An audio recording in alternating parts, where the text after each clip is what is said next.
کیا ہم صحابہ کرام رضوان اللہ علیہم اجمعین اور ان کے آپس کے جو معاملات اختلافات تھے اس پر بات کر سکتے ہیں؟ خاص طور پہ سیدنا علی اور سیدنا امیر معاویہ جو ان کے آپس میں معاملات ہوئے، کچھ لوگ یہ کہتے ہیں کہ بات کر سکتے ہیں، ان کی آپس میں جو لڑائی ہوئی وہ اماموں نے لکھی ہے، اگر لکھی ہے تو کرنے میں کیا حرج ہے؟ ایسا انسان گمراہ ہے، بدباطن ہے، جو صحابہ کرام کے درمیان ہونے والے اختلافات کو آپس میں بیٹھ کے زیر بحث لاتا ہے۔ صحابہ کرام بڑی عظیم ہستیاں ہیں۔ اس شخص کے بارے میں آپ کا کیا خیال ہے؟ خاندان کے 2 بچے بیٹھ جائیں اور پردادا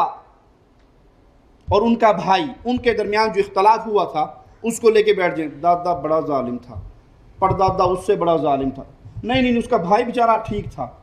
تو عقل مند لوگ کیا کہیں گے کہ تو کون، تیرا منہ اور تیرا دادا، تجھے شرم نہیں آتی اپنے دادے کے بارے میں بات کرتے ہوئے؟ کل کا بچہ تو، اور غلطیاں نکالنے بیٹھ گئے دادے اور پردادے کی۔ ارے ساری کائنات کے دادے قربان ہو جائیں امیر معاویہ کے قدموں پر،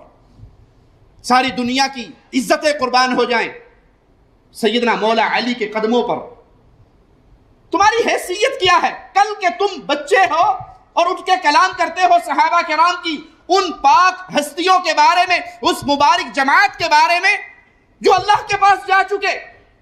جن سے اللہ راضی ہو گیا، وہ اللہ سے راضی ہو گئے، جن کے لیے مصطفیٰ دعائیں کرتے رہے، پیارے علی کے لیے، سیدنا علی کے لیے، مولا علی کے لیے رضی اللہ عنہ وارضا، پیارے حبیب نے دعائیں کی، سیدنا امیر معاویہ کے لیے پیارے حبیب نے دعائیں کی۔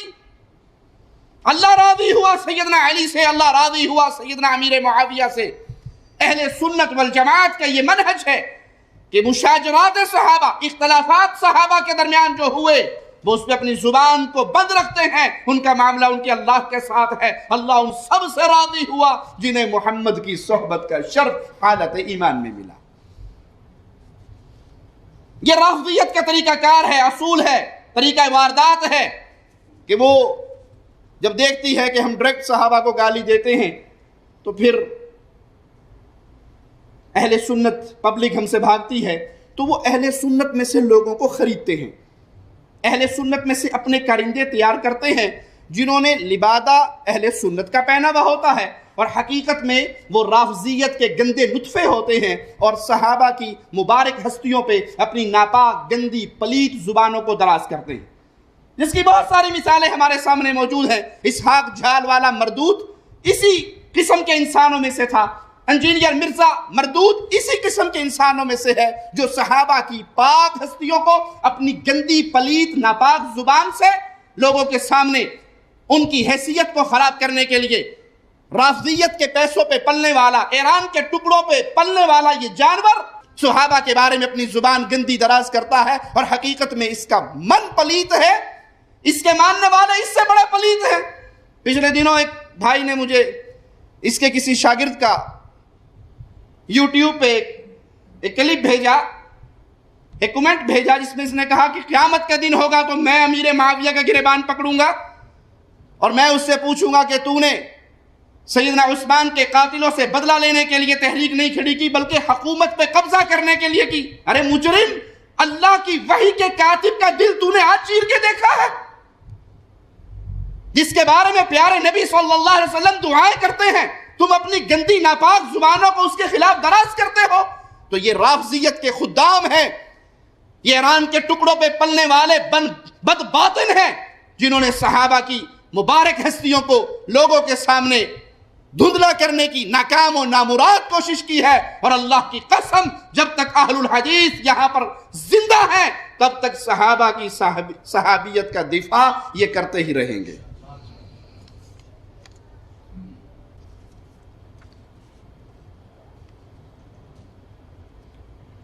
مرزا علی کو ایک شخص نے کال کی اور ایک سوال پوچھا، کیا ہم امیر معاویہ کو رضی اللہ عنہ وارضا کہہ سکتے ہیں؟ تو مرزا علی نے کہا کہہ سکتے ہیں، کسی کو بھی یہ کہہ سکتے ہیں رضی اللہ عنہ، اس کا مطلب یہ نہیں کہ اللہ ان سے راضی ہوا، اس کا مطلب یہ ہے کہ ہم رضی اللہ اس لیے کہتے ہیں کہ اللہ ان سے راضی ہو، یعنی مرزا علی امیر معاویہ کو یہ سمجھتا ہے کہ اللہ ان سے راضی ہو، راضی ہوا نہیں۔ اس مرزے سے پوچھو کہ تیرے اوپر کب وحی آئی کہ امیر معاویہ سے اللہ راضی نہیں ہوا؟ قرآن نے تو تمام صحابہ کے بارے میں اعلان کیا رضی اللہ عنہم ورضوا، اللہ ان سے راضی ہوا اور یہ اللہ سے راضی ہوئے۔ پیارے نبی صلی اللہ علیہ وسلم نے تمام صحابہ کی شان کے اندر مختلف الفاظ کے اندر ان کی فضیلتیں بیان کی۔ تمہارے پر نہیں وحی آئی ہے تو وہ ہمیں سنا دو کہ یہ چند صحابہ ہیں، ان پہ اللہ راضی ہوا اور باقیوں پہ راضی نہیں ہوا۔ تو وہی جو میں نے پہلے بات عرض کی، رافضیت کے مشن کو سنیت کا لبادہ اوڑھ کے مسلمانوں میں عام کر رہے ہیں، ان کے شر سے اللہ امت کو محفوظ رکھے۔